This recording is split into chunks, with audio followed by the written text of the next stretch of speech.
Hi ಚಿನ್ನು ಮುದ್ದು ಬಂಗಾರಿಗಳ ನಿಮ್ಮ ಪ್ರೀತಿಯ ವಿನು ಮಾಮ ನಿಮಗೋಸ್ಕರ ಒಂದು ಹೊಸ ಕಥೆಯನ್ನ ರೆಡಿ ಮಾಡ್ಕೊಂಡ್ ಬಂದಿದ್ದೀನಿ. ಕೇಳಿ ಎಂಜಾಯ್ ಮಾಡಿ. ಹಾಯ್ ವಿನು ಮಾಮ. ಹಾಯ್ ಚಿನ್ನು, ಇವತ್ತು ಯಾವ ಕತೆ ಹೇಳ್ತೀಯಾ? ನಾನ್ ನಿಮ್ಗೆ ಇವತ್ತು ದ ಎಲಿಫೆಂಟ್ ಗಾಡ್ ಗಣೇಶನ್ ಕತೆ ಹೇಳ್ತಾ ಇದ್ದೀನಿ. ಗಣೇಶನ ಜನ್ಮ ಹೇಗಾಯ್ತು, ಜೊತೆಗೆ ಗಣೇಶನ್ಗೆ ಆನೆ ತಲೆ ಯಾಕೆ ಬಂತು, ಈ ಕಥೆನ ನಾನು ನಿಮ್ಗೆ ತಿಳಿಸ್ಕೊಡ್ತಾ ಇದ್ದೀನಿ. ಇಂಟ್ರೆಸ್ಟಿಂಗ್ ಆಗಿರುತ್ತೆ, ಸೂಪರ್ ಆಗಿರುತ್ತೆ. ಕೇಳೋದಕ್ಕೆ ರೆಡಿನಾ? ಒಂದು ದಿನ ಏನಾಗುತ್ತೆ, ಶಿವ ಹಾಗೆ ಲೋಕ ಸಂಚಾರಕ್ಕೆ ಅಂತ ಹೊರಟಿರ್ತಾರೆ. ಆ ಟೈಮಲ್ಲಿ ಪಾರ್ವತಿ ಅಮ್ಮ ಇರ್ತಾರಲ್ಲ, ಅವ್ರೇನ್ ಮಾಡ್ತಾರೆ, ಸ್ನಾನಕ್ಕೆ ಹೋಗ್ಬೇಕಾಗಿರುತ್ತೆ. ಸ್ನಾನಕ್ಕೆ ಹೋಗ್ಬೇಕಾದ್ರೆ ನನ್ನ ಕಾವಲಿಗೆ ಯಾರಾದ್ರೂ ಇರ್ಬೇಕಲ್ಲ, ಯಾರಾದ್ರೂ ಬಂದ್ಬಿಟ್ರೆ ಏನ್ ಮಾಡೋದು ಅಂತ ಯೋಚನೆ ಮಾಡ್ಬಿಟ್ಟು ನಂದಿ ಹಾಗೂ ಇತರ ಶಿವಗಣಗಳನ್ನ ಹುಡುಕ್ತಾರೆ. ಅವರು ಕೂಡ ಶಿವನ್ ಜೊತೆ ಹೋಗ್ಬಿಟ್ಟಿರ್ತಾರೆ. ಸೊ ಈಗ ಕಾವಲು ಕಾಯೋದಕ್ಕೆ ಯಾರು ಇರಲ್ಲ, ಅದಕ್ಕೆ ಏನ್ ಮಾಡೋದು ಅಂತ ಯೋಚನೆ ಮಾಡ್ತಾರೆ. ಯೋಚನೆ ಮಾಡ್ಬಿಟ್ಟು ಪಾರ್ವತಿ ಏನ್ ಮಾಡ್ತಾರೆ, ಸ್ವಲ್ಪ ಮಣ್ಣನ್ನ ತಗೊಂಡು ಅದರಲ್ಲಿ ಮುದ್ದಾಗಿರೋ ಪುಟ್ಟದಾಗಿರೋ ಒಂದು ಗೊಂಬೆನ ರೆಡಿ ಮಾಡ್ತಾರೆ. ಆ ಗೊಂಬೆನ ರೆಡಿ ಮಾಡಿ ತನ್ನ ದೈವ ಶಕ್ತಿಯಿಂದ ಆ ಗೊಂಬೆಗೆ ಜೀವನ ಕೊಡ್ತಾರೆ. ಆಗ ಆ ಗೊಂಬೆಗೆ ಜೀವ ಬಂದು ಹಾಗೇ ಮಗುವಾಗಿ ನಿಂತ್ಕೊಳ್ಳುತ್ತೆ. ಎದ್ದು ನಿಂತ್ಕೊಂಡು ಅಮ್ಮ ಅಂತ ಕರೆಯುತ್ತೆ.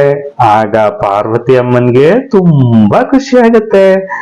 ನೋಡ್ಬಿಟ್ಟು ಪಾರ್ವತಿ ಅಮ್ಮ ಏನ್ ಮಾಡ್ತಾರೆ, ನೋಡು ಮಗು, ನಾನೀಗ ಸ್ನಾನಕ್ಕೆ ಹೋಗ್ತಾ ಇದ್ದೀನಿ, ಹಾಗಾಗಿ ಯಾರೇ ಬಂದ್ರೂನು ಯಾರನ್ನು ನನ್ನ ಅನುಮತಿ ಇಲ್ಲದೆ ಒಳಗಡೆ ಬಿಡ್ಬೇಡ ಅಂತ ಹೇಳ್ತಾರೆ. ಹೇಳ್ಬಿಟ್ಟು ಹಾಗೆ ಸ್ನಾನ ಮಾಡೋದಕ್ಕೆ ಅಂತ ಹೋಗ್ಬಿಡ್ತಾರೆ. ಗಣೇಶ ಏನ್ ಮಾಡ್ತಾರೆ, ಆಯ್ತು ಅಮ್ಮ, ನಿಮ್ಮ ಅನುಮತಿ ಇಲ್ಲದೆ ನೀವು ಹೇಳೋವರೆಗೂ ನಾನು ಯಾರನ್ನೂ ಒಳಗೆ ಸೇರ್ಸೋದಿಲ್ಲ ಅಂತ ಗಣೇಶ ಹೇಳ್ತಾನೆ. ಹೇಳ್ಬಿಟ್ಟು ಏನ್ ಮಾಡ್ತಾನೆ, ಕಾವಲು ಕಾಯೋದಕ್ಕೆ ಸ್ಟಾರ್ಟ್ ಮಾಡ್ತಾನೆ. ಕಾವಲು ಕಾಯ್ತಾ ಇರ್ಬೇಕಾದ್ರೆ ಏನಾಗುತ್ತೆ, ಹೊರಗಡೆ ಲೋಕ ಸಂಚಾರಕ್ಕೆ ಅಂತ ಹೋಗಿರ್ತಕ್ಕಂತ ಶಿವ ಪರಮಾತ್ಮ ಅಲ್ಲಿಗೆ ಬರ್ತಾರೆ. ಶಿವ ಬಂದ್ಬಿಟ್ಟು ನೋಡ್ತಾರೆ, ಇಲ್ಲಿ ಯಾರೋ ಹೊಸದಾಗಿ ನಿಂತಿದ್ದಾರಲ್ಲ, ಯಾರಿದು? ಗಣೇಶ ಹುಟ್ಟಿರ್ತಕ್ಕಂತ ವಿಷಯ ಏನು ಪಾರ್ವತಿ ಅಮ್ಮನ್ಗೆ ಬಿಟ್ಟು ಬೇರೆ ಯಾರಿಗೂ ಗೊತ್ತಿರಲ್ಲ.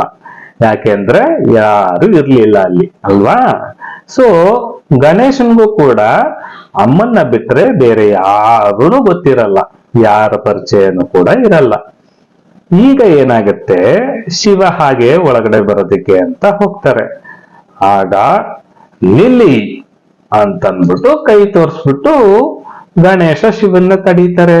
ಶಿವನ್ಗೆ ಏನಾಗುತ್ತೆ, ಇದು ಯಾರಪ್ಪ ಇದು, ಶಿವನ್ನೇ ಕೈಲಾಸದೊಳಗಡೆ ಪ್ರವೇಶ ಮಾಡೋದಕ್ ಬಿಡದೇನೆ ನಿಲ್ಲಿ ಅಂತ ಹೇಳ್ತಾ ಇದಾರಲ್ಲ, ಯಾರಿದು ಅಂತ ನೋಡ್ಕೊಂಡು, ನೋಡು ಪುಟ್ಟ, ನಾನು ಈ ಕೈಲಾಸದ ಒಡೆಯ, ನಾನು ಶಿವ, ನನ್ನನ್ನ ನೀನು ತಡೆಯೋ ಹಾಗಿಲ್ಲ, ಈ ಇಡೀ ಕೈಲಾಸಕ್ಕೆ ಅಧಿಪತಿನೇ ನಾನು ಅಂತ ಶಿವ ಹೇಳ್ತಾರೆ. ಅದಕ್ಕೆ ಗಣೇಶ ಏನ್ ಹೇಳ್ತಾರೆ, ನೀವು ಯಾರು ಬೇಕಾದ್ರೂ ಆಗಿರಿ, ನನ್ನ ಅಮ್ಮನ ಅನುಮತಿ ಇಲ್ಲದೆ ನಾನು ಯಾರನ್ನೂ ಒಳಗಡೆ ಬಿಡೋದಿಲ್ಲ, ನನಗೆ ಅಮ್ಮನ ಆಜ್ಞೆಯಾಗಿದೆ ಅಂತ ಹೇಳ್ತಾರೆ. ಗಣೇಶ ಹಾಗೆ ಹೇಳಿದಾಗ ಶಿವನ್ಗೆ ತುಂಬಾ ಕೋಪ ಬರುತ್ತೆ.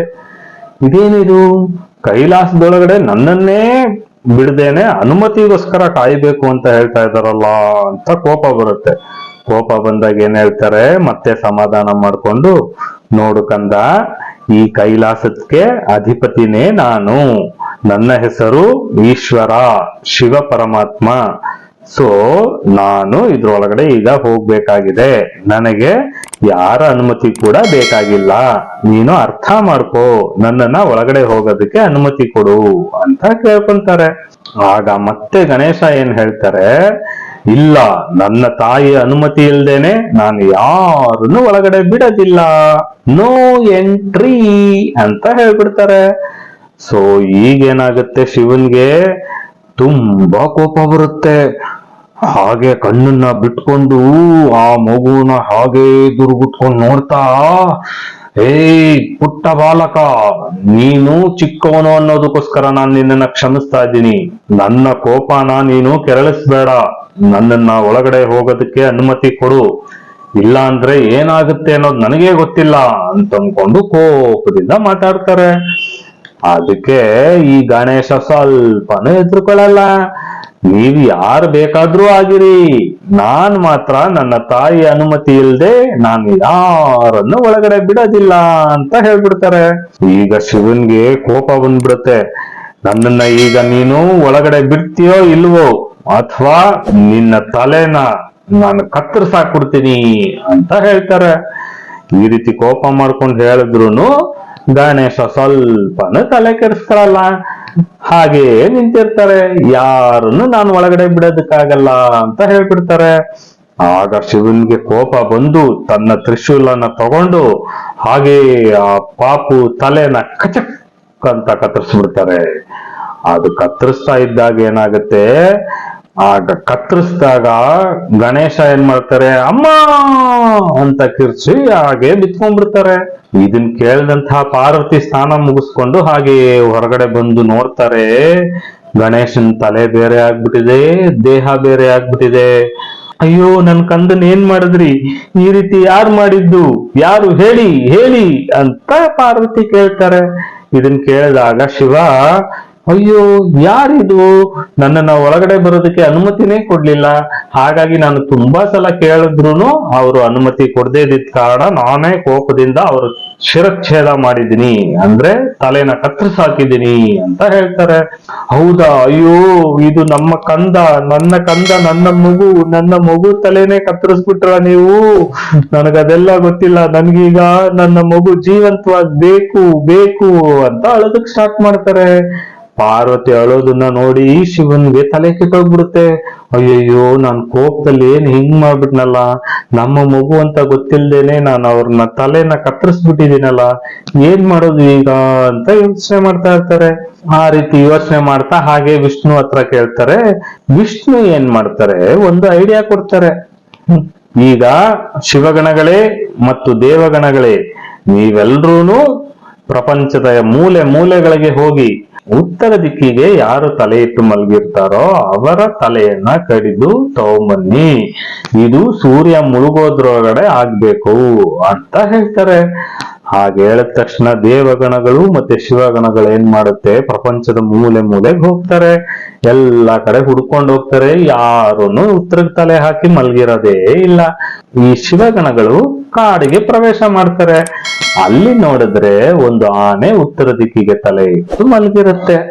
ಆ ಆನೆ ತಲೆನ ಏನ್ ಮಾಡ್ತಾರೆ, ಕಚಕ್ ಅಂತ ಕತ್ತರಿಸ್ಕೊಂಡು ಅಲ್ಲಿಂದ ಎತ್ಕೊಂಡು ಹಾಗೆ ಕೈಲಾಸಕ್ಕೆ ಬಂದ್ಬಿಡ್ತಾರೆ.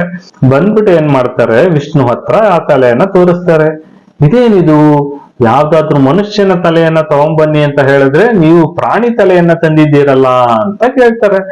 ಆಗ ಶಿವಗಣಗಳೇನ್ ಹೇಳ್ತಾರೆ, ಪ್ರಭು, ಉತ್ತರ ದಿಕ್ಕಿಗೆ ತಲೆ ಇಟ್ಟು ಮಲಗಿರೋ ಯಾರ್ದಾದ್ರೂ ತಲೆನ ತಗೊಂಬನ್ನಿ ಅಂತ ಹೇಳಿದ್ದೀರಾ, ನಾವು ಇಡೀ ಪ್ರಪಂಚದಾದ್ಯಂತ ಹುಡುಕಾಡಿದ್ವಿ, ಉತ್ತರ ದಿಕ್ಕಿಗೆ ಯಾರ ತಲೆನೂ ಇರಲಿಲ್ಲ, ಒಂದೇ ಒಂದು ಆನೆಯ ತಲೆ ಮಾತ್ರ ಇತ್ತು, ಅದಕ್ಕೆ ಅದರ ತಲೆನ ಕತ್ತರಿಸ್ಕೊಂಡ್ ಬಂದಿದೀವಿ ಅಂತ ಹೇಳ್ತಾರೆ.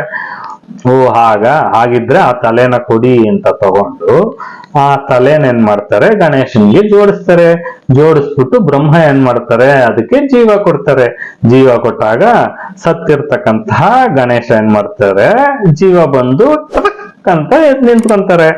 ಎದ್ ನಿಂತ್ಕೊಂಡು ತಾಯಿಗೆ ನಮಸ್ಕಾರ ಮಾಡ್ತಾರೆ, ತಂದೆಗೆ ನಮಸ್ಕಾರ ಮಾಡ್ತಾರೆ ಮತ್ತು ಎಲ್ಲಾ ದೇವತೆಗಳಿಗೆ ನಮಸ್ಕಾರ ಮಾಡ್ತಾರೆ.